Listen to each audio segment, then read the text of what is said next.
Amici di Facebook, a volte ritorno, ma quando ritorno, ritorno sempre con delle persone, degli studiosi molto interessanti. Oggi è sono veramente contento di ospitare finalmente un politologo sardo. Dopo aver esplorato veneti, lombardi, siciliani, oggi sono qui col professor Carlo Pala. Ciao Carlo, buongiorno.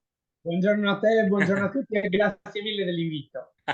Per chi non lo conoscesse, Carlo è un grande studioso di problemi legati alle dinamiche centro-periferia, che tecnicamente si chiamano cleavage. Questo è un suo libro, Idee di Sardegna, che vi consiglio, dove Carlo tratta tutte le dinamiche legate al mondo dell'autodeterminazione, sovranismo, autonomismo sardo in generale, con tutte le sfumature, con un occhio di riguardo ai concetti scientifici e anche alla descrizione di quelle che sono le dinamiche partitiche che hanno caratterizzato la storia come posso dire, dell'autonomismo sardo fino ad oggi.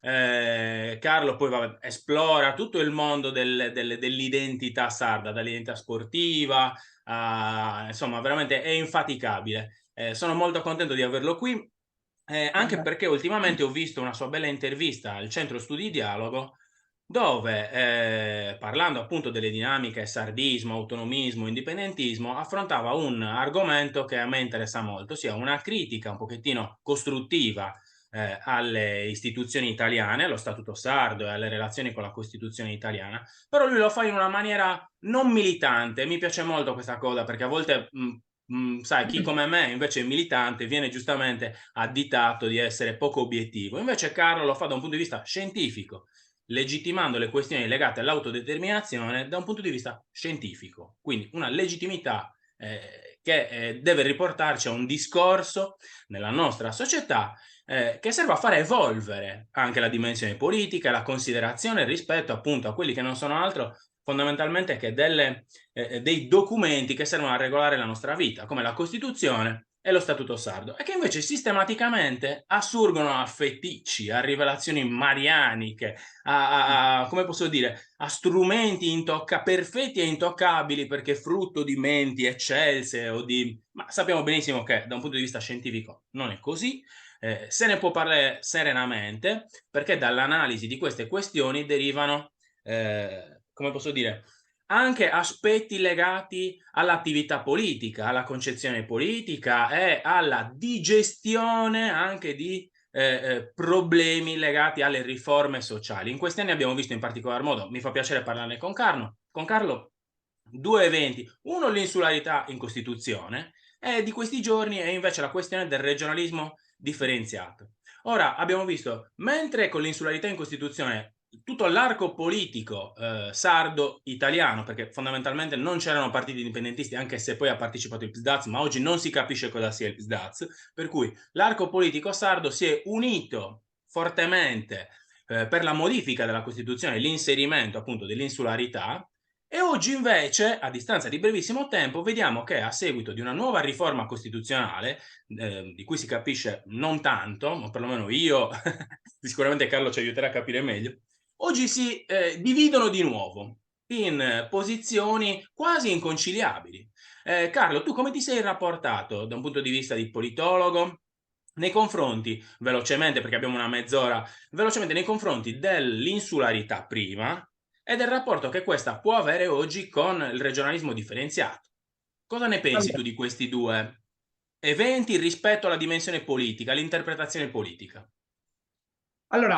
diciamo subito che l'inserimento di un principio in una Costituzione è sempre un fatto positivo a prescindere. Diciamo che una Costituzione si arricchisce nel momento stesso in cui un principio che fa parte della vita quotidiana in essa trova spazio e in essa trova una ipotetica, come dire, capacità di essere protetto, di essere curato, di essere sviluppato. Quindi da questo punto di vista, anche se naturalmente è un concetto molto basico e molto banale, probabilmente quello che io sto utilizzando, potrei dire di essere contento. Da isolano potrei dire di essere. Il discorso invece si complica notevolmente nel momento stesso in cui si va a ricostruire quelle che sono le specifiche, gli specifici obiettivi che si intendono realizzare con l'inserimento del principio di insularità in Costituzione. Innanzitutto bisogna fare una distinzione specifica tra le isole, perché non tutte le isole italiane sono uguali, non tutte le isole italiane hanno le stesse dimensioni, non tutte le isole italiane hanno gli stessi problemi e quindi già va fatto un discorso probabilmente in fase attuativa di questo principio. Secondariamente, potrei dire che il fatto di trovare un accordo sull'inserimento del principio vorrei fare un inciso, è una delle rarissime proprietà inserite in Costituzione che ha trovato un accordo incredibile in tutto l'arco parlamentare e tanto da far sorgere il dubbio se non sia una cosa bella o una cosa brutta questa, se ci pensiamo un pochettino, perché in effetti È preoccupante quantomeno tutto questo potrebbe accordo. essere, potrebbe essere addirittura preoccupante. Ora la voglio Certo. estremizzare un pochino, però per far capire ai nostri ascoltatori che quasi mai succede questo fatto, cioè di trovarsi tutti È d'accordo. roba da regime quasi, cioè. E non basta nemmeno dire che ci sono i siciliani che hanno avallato quest'idea, benché nata in Sardegna, a dire che probabilmente è passata per quello. Ora io non lo so,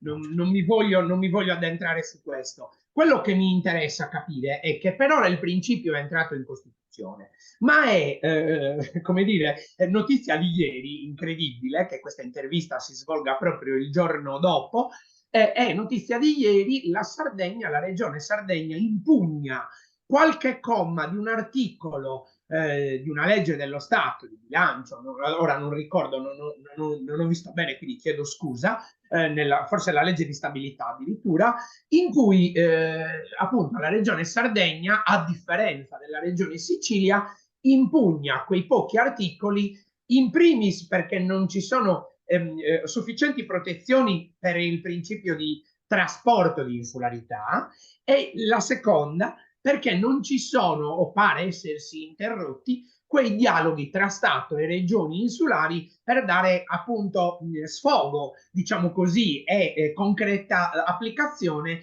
a quel principio. Quindi potremmo dire che se non è già un'anatra zoppa, perché sarei ingeneroso a definirla come tale già da adesso, non stiamo partendo con il piede giusto, anche perché l'attività meritoria del Comitato per l'inserimento del principio di insularità in Costituzione, che non ho dubbi a ritenere animato da sani principi, se così li possiamo definire, probabilmente avrebbe dovuto svolgere un'operazione che ha fatto dopo, cioè prima ha pensato di introdurre il principio di insularità in Costituzione e ci è riuscita, e poi sta cercando di far capire al popolo sardo in cosa può effettivamente tradursi. Io probabilmente avrei ragionato in maniera un pochettino diversa, cioè avrei cercato di sensibilizzare il popolo sardo nel capire quale concreta possibilità di sviluppo avrebbe avuto l'inserimento di un principio di questo tipo, e poi ovviamente avrei combattuto per l'inserimento. Invece Guarda, ora, se posso permettermi, ne approfitto, certo, intervengo soltanto da questo punto di vista, perché personalmente, assieme a qualche altro studioso, a qualche altro volenteroso, ho provato appunto a interloquire giustamente col comitato, ma semplicemente anche, come hai detto tu, perché è necessario il contraddittorio e voci fuori dal coro, o comunque determinate osservazioni nell'iter appunto di presentazione di un progetto così importante che vede solidale tutta la politica, mi sembrava quantomeno opportuno, anche perché ci sono, come hai fatto tu giustamente, delle questioni che era giusto rilevare. Ecco, mi dispiace, però non ho trovato minimamente la volontà nel comitato di allontanarsi semplicemente da quello che era un pulpito e da un soliloquio nei pochi anche eventi che hanno fatto in diversi anni, fra l'altro, perché è durato anni. Quindi certo. mi viene da dire che fondamentalmente anche il contraddittorio e i sardi, come al solito, spariscono, cioè dalla formazione della loro volontà, che è assurdo, cioè si parla della volontà dei sardi, ma i sardi sono sempre oggetto, sembra quasi, come diceva Sì, Mielino Pira. come diceva proprio un mio quasi compaesano, diciamo, visto che io sono di Orune e lui era di Bitti. Eh, Sì, in effetti è un po' così. Ora, non so naturalmente se poi al loro interno ci siano stati dei dibattiti ulteriori, però posso dire anche alle persone che ci ascoltano che c'è una commissione permanente in Consiglio regionale dedicata a questi temi, che ha prodotto, devo essere sincero, ha prodotto comunque delle osservazioni, ha prodotto anche delle audizioni di costituzionalisti nel proprio seno che Ha commissionato degli studi, ha hanno commissionato degli studi commissionato, economici. certo, hanno commissionato degli studi dove hanno addirittura misurato quanto costa l'insularità definita in maniera, diciamo così, da strada. Non è ancora una definizione scientifica quella di insularità, è una definizione, diciamo così, divulgativa, se così la vogliamo chiamare, ma va bene lo stesso, va bene lo stesso, però ne hanno addirittura misurato i costi. Però poi evidentemente, cioè un inserimento di un principio così importante, perché non possiamo negare che non sia importante per la Sardegna, avrebbe dovuto essere coccolato, permettetemi questo termine, avrebbe dovuto essere coccolato strada facendo. Cioè, una volta che è inserito il principio in Costituzione, non si finisce lì. Dovrebbe anzi moltiplicarsi l'attività. Ora io ignoro i motivi, probabilmente insomma magari aver ottenuto quel tipo di risultato li ha un pochettino soddisfatti, giustamente, però occorre magari portare avanti un altro tipo di discorso proprio presso tutti i cittadini, quindi una moltiplicazione di seminari, di congressi, di convegni, Sì, sì, certo. ecco, andrebbe fatta. Poi, per tornare alla tua domanda di prima, che non ho dimenticato, diverso è il caso dell'autonomismo differenziato, perché tu l'hai chiamato regionalismo differenziato, probabilmente non è un refuso il tuo, nel senso che, come dire, forse quello che hai detto tu c'è la vera verità. Se di principio di autonomia differenziata si vuole parlare, anzitutto mi perdonino i colleghi costituzionalisti se magari dico una cosa errata, ma si dovrebbe poter parlare di autonomia, cioè queste regioni che auspicano ad avere uno status differente, se parliamo di autonomismo differenziato, dovrebbero avere autonomia. Ma strano, l'autonomia differenziata esiste già, perché non tutte le regioni a statuto speciale hanno gli stessi poteri. Quindi se noi andiamo a misurare i poteri in statuto della regione Valle d'Aosta, Vale della d'Aosta, certo. Sardegna, delle due province autonome di Trento e Bolzano, della Della Sicilia, Sicilia.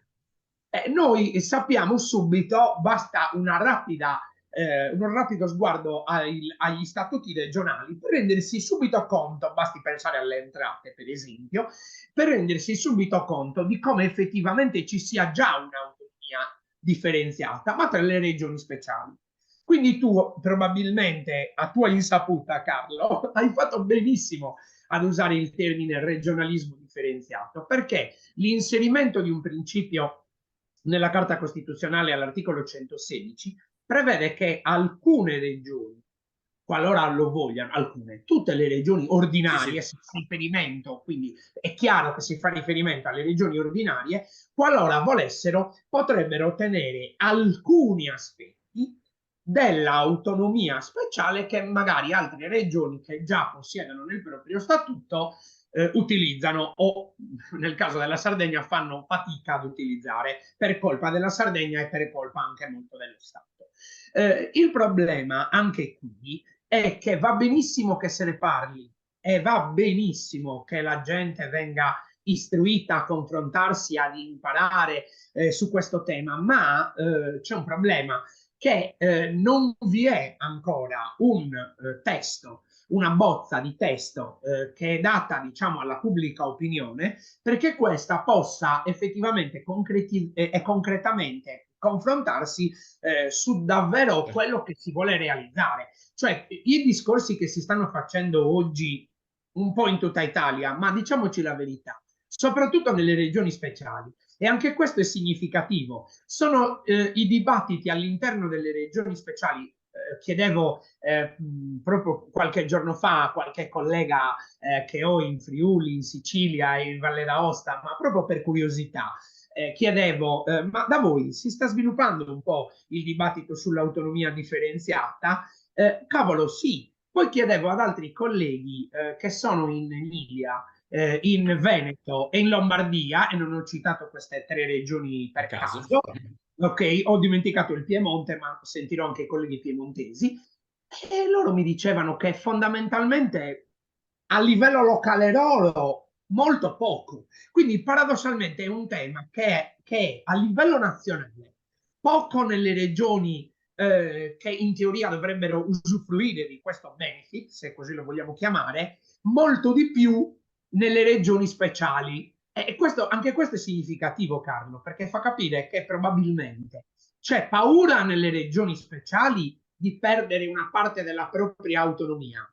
C'è ancora confusione nelle regioni teoricamente prime a dover arrivare ad usufruire dell'applicazione del 116, così come nella bozza istituenda del ministro Calderoli, e invece spesso succede è diventato un tema nazionale perché è un tema in cui il centrodestra e il centrosinistra si possono comodamente scontrare e quindi diciamo è un tema da battaglia. Ok, Vedete, poi c'è stato il disastro di Cutro e un po' questo tema è venuto certo. meno per riprendere quello degli sbarchi, dell'immigrazione clandestina. Ecco, a me sembra più una costruzione mediatica centrale per contrapporre due schieramenti politici che comunque hanno Certo, necessità di certo. contrapporsi per ovvie ragioni.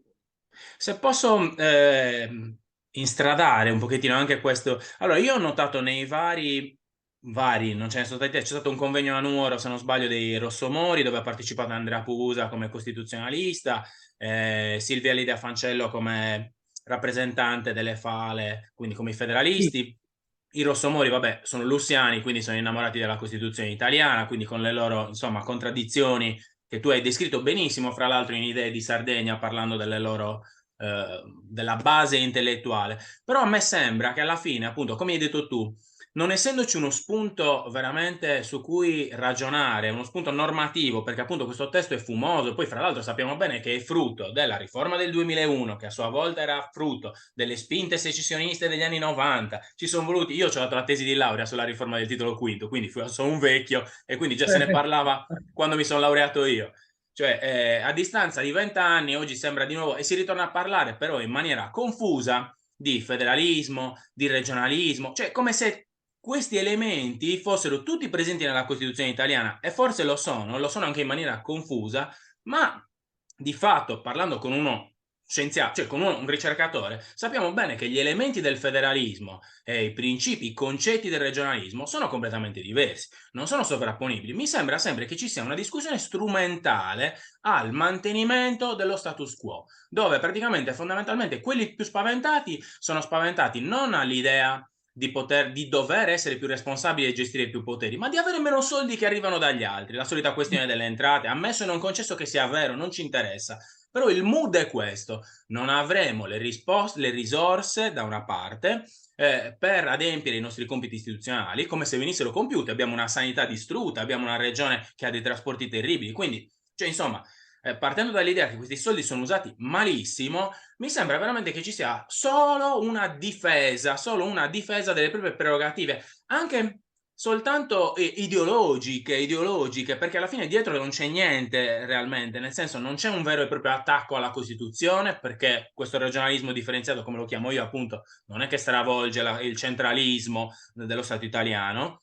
Non c'è neanche la possibilità, come posso dire, di implementare oltremodo questo centralismo che sembra il desiderio specialmente della sinistra italiana sarda, che sono sempre disposti a richiamare il dovere del governo di intervenire per salvare i sardi, per salvare i sardi dai sardi, ok? Cioè, che è una cosa che per me è terribile, cioè io mi sento umiliato personalmente. Ogni volta che sento l'idea dal centro-sinistra sardo di commissariare la Sardegna, di commissariare Solinas, per quanto Solinas non mi piaccia, non mi piace l'attività di governo del centrodestra, l'idea che noi abbiamo bisogno della balia, dei commissari, perché non siamo in grado di fare niente, io lo trovo veramente una cosa mortificante, un discorso che fra l'altro credo che allontani le persone dalla politica, perché dà uno strumento intellettuale ai sardi di autorazzismo, autonegazione. Guardate che noi non siamo capaci, se non ci aiuta il governo italiano, noi qua non ne caviamo piede.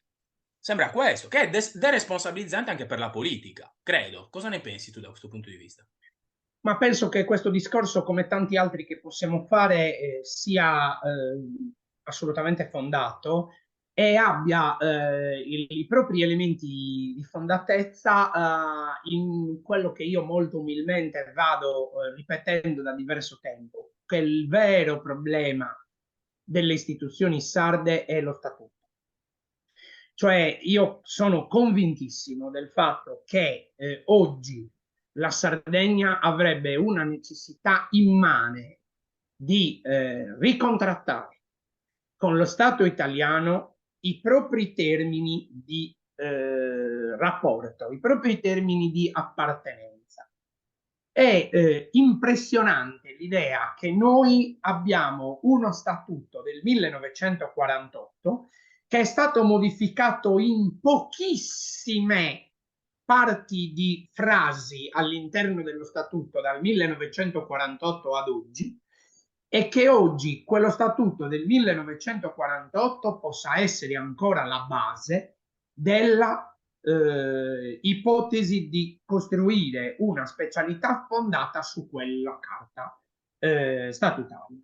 Poteva andare bene fino a un certo punto pure, dico, nel 1948, oggi è, per usare un eufemismo, assolutamente desueta, ma non perché non ci siano elementi che possano oggi essere, come dire, ripresi, presenti all'interno dello statuto, ma perché quegli elementi sono pensati da menti anche eccelse, per carità, ma che vivevano in un mondo che era completamente diverso. Come si fa a paragonare chi ha agito in quegli anni lì con il mondo che nel frattempo ha avuto tante di quelle modificazioni che veramente ci dovremmo rabbrividire solo a ricordare. Sono uomini Ecco, dell'Ottocento, fra l'altro, perché nati alla fine assolut dell'Ottocento, cioè, assolutamente sì. Quindi il punto qual è? Perché buona parte, per esempio, delle cose che ci sono lì dentro fanno addirittura anche riferimento a Umberto Cao, fanno anche riferimento, cioè nel senso, persone che hanno fatto la storia della Sardegna, ma che oggi naturalmente non basterebbero più per il mondo che vive. Carlo, c'era il movimento monarchico allora, era uscito in Sardegna, che Esatto, aveva contribuito esatto. allo statuto, ma ce ne rendiamo conto? Cioè, Assolutamente sì. Quindi l'idea è come può una macchina funzionare bene se noi l'olio non glielo mettiamo da un sacco di tempo? non lo La macchina cambiamo, non lo cambiamo. Cioè. e non lo cambiamo. Quindi, allora, probabilmente la macchina sì va avanti, ma va avanti a scossoni, magari si ferma, la dobbiamo portare dal meccanico, il meccanico ci dice che dobbiamo mettere l'olio, ma noi imperterriti non ci rendiamo conto che è l'olio che dobbiamo cambiare. Quindi che cosa avviene da questo punto di vista? Che le istituzioni sarde, le istituzioni politiche sarde si attorcigliano su loro stesse perché hanno in teoria uno statuto che gli dovrebbe dare dei poteri, però si scontrano con il governo e talvolta la Corte Costituzionale che non gli consentono di esercitare, perché è anche sbagliata la narrazione che è colpa sempre della classe politica sarda. È vero. Anche questa è una narrazione errata, perché è vero che molto spesso chi non agisce i poteri dello statuto speciale ce li abbiamo a Cagliari, ma è altrettanto vero, e bisogna dirlo con onestà di giudizio, che il principale ostacolo talvolta per l'applicazione di parti dello statuto è proprio lo Stato centrale. Certo, Quindi, perché questo fa capire da solo come è necessario riscrivere un nuovo patto, e a questo punto si potrebbe aprire una discussione che a me personalmente appassiona molto da politologo, se per esempio aprire questa discussione all'intero popolo sardo, oppure fare in modo che venga decisa solo in consiglio regionale, perché in consiglio regionale certo. ci sono i rappresentanti del popolo sardo. Ora in questo momento non ci interessa, è importante ma non ci interessa, Importantissimo, però. molto molto importante.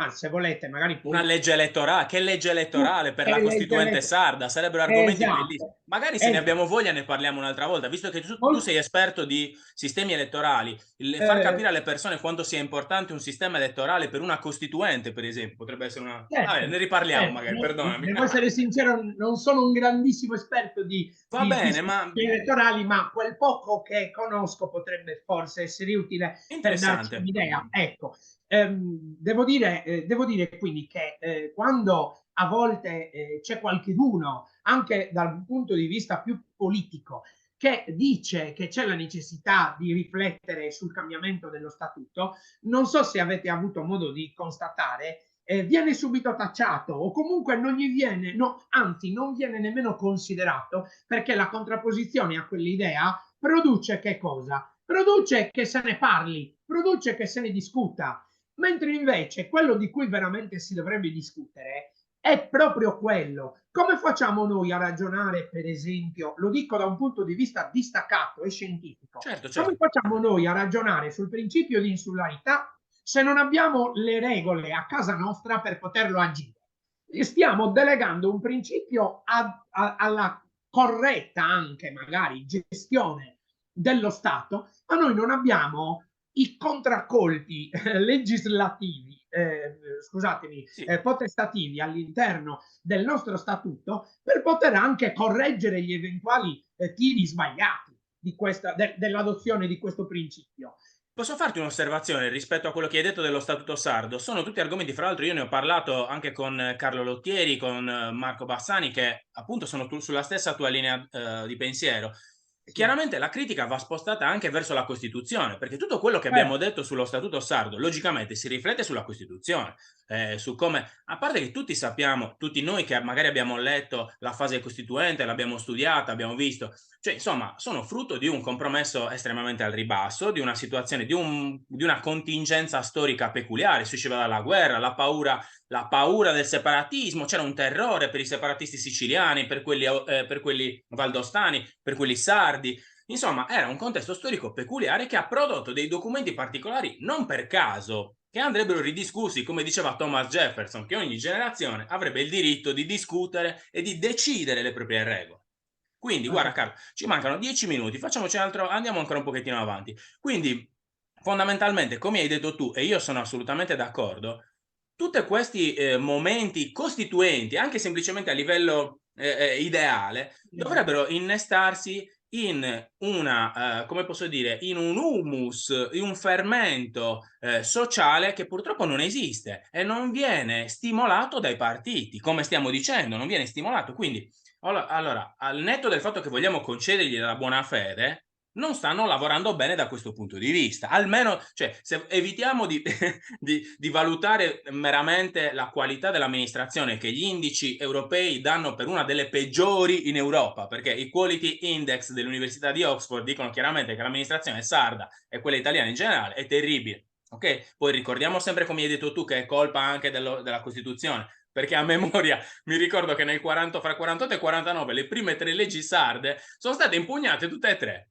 1, 2 e 3 dal governo italiano. E se il buongiorno si vede dal mattino, come hai detto tu, cioè significa che appunto questo regionalismo e anche questo statuto speciale, poi di speciale non ha granché, fondamentalmente. Quindi i sardi, secondo me, io chiaramente da militante sono convinto che la Costituzione italiana non abbia un valore assoluto, ok? Ha un valore relativo anche in relazione a quelli che erano i tempi in cui fu maturata. Ma certo. oggi abbiamo la necessità di ridiscutere totalmente a 360 gradi in maniera proprio laica. Laica. Ecco, io non vedo questo laicismo nei confronti della Costituzione. Cioè, sembra veramente non lo so, un'opera divina, una concessione marianica, come dicevamo anche ieri, come abbiamo fatto una telefonata, per cui veramente mi piacerebbe che da questo punto di vista i partiti indipendentisti, che secondo me, o quelli che vedono nell'autodeterminazione, anche al di fuori del mero scontro, del mero proprio, della mera dialettica che porta allo scontro, andassero a fare delle osservazioni più puntuali per questioni che invece sono apprezzabili anche da chi indipendentista magari non è, ok? Perché credo che sia appunto un'esigenza comune quella della riscrittura della nostra carta costituente di Sardi. Poi con l'Italia, con qualcun altro, non è quello il problema, ma invece sembra che siano tutti terrorizzati a sfiorare l'idea che i sardi possano decidere, ok? Eh, Mi sembra, prima di tutti i nostri politici. Assolutamente sì, perché è evidente che riprogrammare una riscrittura di uno statuto non è un'operazione naturalmente né semplice né tantomeno è un'operazione che si può pretendere che venga conclusa nell'arco di pochi mesi. Certo, È però sicuramente prima di tutto una costruzione sociale e politica, e anche civica, se vogliamo, e civile, perché bravissimo. in un certo qual modo ammette alla discussione sul proprio futuro tutte le componenti, alle quali io aggiungerei anche la componente dell'emigrazione, che Certo. spesso viene completamente dimenticata e invece è un tassello, a mio modo di vedere, importantissimo della società sarda, benché non viva in Sardegna. È come se tutte le componenti convenga lasciarle distinte e divise e Assolutamente. non in grado di ragionare tra di loro, più che attuare un'operazione che magari poi potrà abortire per tante ragioni, ma quantomeno si vede che si getta il seme di una discussione che è fondamentale. Cioè io oggi da diversi anni oramai, non vedo altra alternativa allo sviluppo della Sardegna che passi necessariamente, che non passi necessariamente per una riscrittura dello statuto, che poi lo si riscriva in parte, in toto, diciamo finalizzato ad inserire norme che oggi non ci sono. Questo è un ragionamento che verrà dopo, però il ragionamento vero è mai possibile che non ci rendiamo conto che una delle ragioni della nostra frizione, di quei quality index che dicevi tu, Carlo, sulla pubblica amministrazione, è mai possibile che non ci si renda conto che dipendano da quello che è scritto in statuto? Allora, io non sto dicendo che lo statuto, e ci tengo a sottolinearlo, non sto dicendo che lo statuto sia da rigettare. Non sto nemmeno dicendo che lo statuto sia un qualcosa che crea dei problemi, però è vero anche che, siccome tu Carlo hai citato per esempio gli indipendentisti, anche tra di loro, nel loro mondo, ci sono coloro i quali pensano che la discussione sullo statuto sia assolutamente inutile. Sugli Non fosse ordinamenti altro, in generale, sugli ordinamenti in genere. Io credo che sia no, fondamentale per gli cioè, indipendentisti parlare di ordinamenti. di ordinamenti più che di Costituzione, certo che sì, perché in loro è insita l'idea, giustamente dal loro punto di vista, di superare lo statu quo, però ci sono anche altrettanti indipendentisti che magari sarebbero interessati a portare avanti un certo tipo di discorso perché magari si rendono conto che non puoi non toccare questo aspetto. Certo, E io credo poi che se si dovesse avviare un discorso fatto però dal più piccolo, da Barattili fino a Cagliari, cioè dal più piccolo comune della Sardegna fino a Cagliari, sulla necessità di riscrivere lo statuto, a differenza di quanto è avvenuto per il principio di insularità, per quanto sia stata meritoria l'opera del comitato che ha cercato di trovare un'unità di intenti e assolutamente lo abbiamo sottolineato e così lo ripeto, ma quel tipo di discorso lì deve essere un discorso stratificato, cioè deve essere un discorso che parte davvero dalla base. Ci possono volere anche degli anni, ma l'importante è che tu educhi il popolo a capire che questa roba non è un qualcosa da addetti ai lavori, ma è un qualche cosa che interessa nel profondo intimo, nel profondo animo, tutti noi sardi. certo, Se non si arriva a far capire che c'è, dal mio punto di vista, la necessità di riprendere in mano lo statuto, tutti gli altri discorsi sono discorsi per dirvi, indipendentemente da quello che potete pensare, che possiamo pensare dell'esperienza di governo di Renato Solo. Renato Solo è stato uno degli ultimi, forse l'ultimo, che ha provato ad agire lo statuto rispetto al potere previsto nell'autonomia speciale sarda E vi ricordate che indipendentemente dalle valutazioni politiche che si danno a quell'esperienza di governo e anche a quella specifica esperienza di governo, che magari è stata costruita non bene, tutto quello che volete. Però vi ricordate che cosa è successo? Che lo Stato ha bloccato sul nascere determinati tipi di discorsi. E un altro aspetto importante, e qui chiudo questo discorso, Carlo, perché per me è molto importante, è che dobbiamo essere consapevoli del fatto che se noi dovessimo riuscire a portare avanti un discorso sulla modifica dello statuto, non possiamo costruire un altro aspetto importantissimo, che è quello quasi quasi è uscito dalla nostra grazia divina.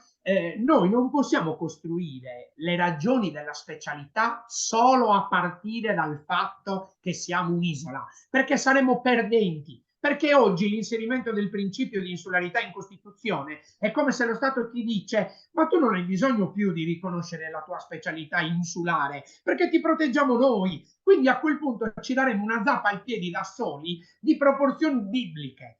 Noi non abbiamo mai avuto il coraggio di farlo, probabilmente. Perché? Perché anche quegli aspetti che sto per dire non ci sono nello statuto.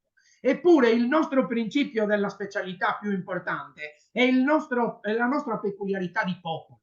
Se noi non tiriamo fuori quello che realmente ci distingue, quello che realmente ci fa, diciamo le parole come stanno, nazione.